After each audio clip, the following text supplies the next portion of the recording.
My name is Terry Jolliffe. I'm the chairman of the local Radio Control Model Aircraft Club. I first started my hobby when I was 11 years old in 1960. In those days we didn't fly radio controlled aircraft, we flew control line aircraft.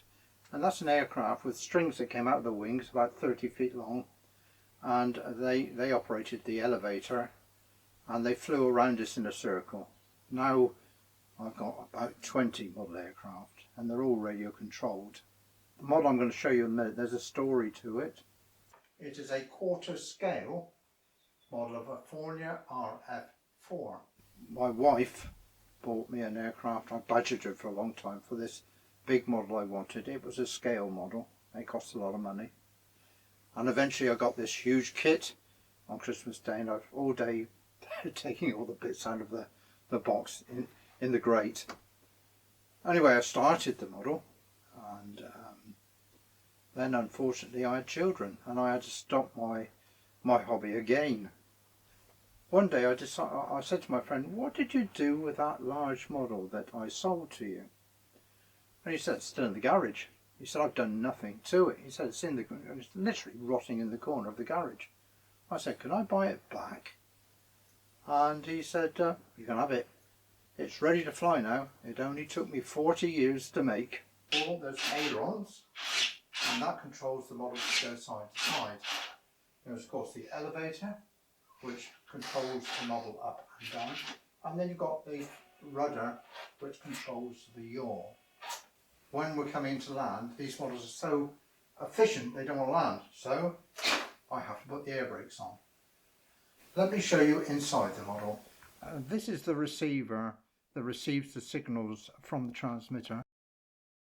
Receive 2.4 megahertz. What you do, you actually lock the transmitter to the receiver, so this receiver will only accept signals from my transmitter.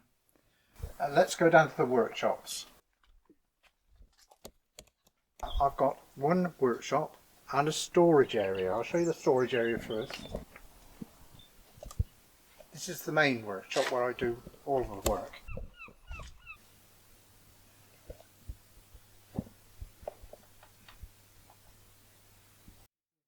The hobby is quite expensive to start in.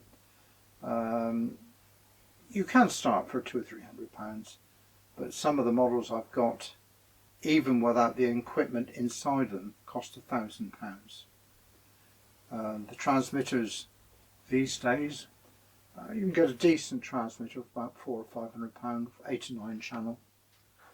When I started out in the hobby in the early 70s, it took me a month's wages to save up for a second-hand transmitter and all the bits I needed. Some people ask me, how far can you fly a model? And I always say to them, if you can see it, you can fly it. The distance is not a problem. These days I teach people to fly the models. When I started, you were on your own basically. The model took off and you knew how to control it. Not usually. I think my first flight was 30 seconds before I had to rebuild it. These days we join two transmitters together and they become dual control. So I let them fly the model, and if they get into trouble I press a button and I take over. In that way they learn to fly a model over a period of months, and there are no broken models, so they don't get fed up and stop flying. As I said, I'm the chairman of the local club. We're about 30 members. We have a flying field on a farm and the area is mown for takeoff. We've got a toilet in the corner of the field for the ladies and different things. That costs us a bit of money a year, and we just about manage to pay it between the 30 of us. We also bring different models along, and it's a geeks meeting really. We all talk about everybody's model they brought along and the latest technology.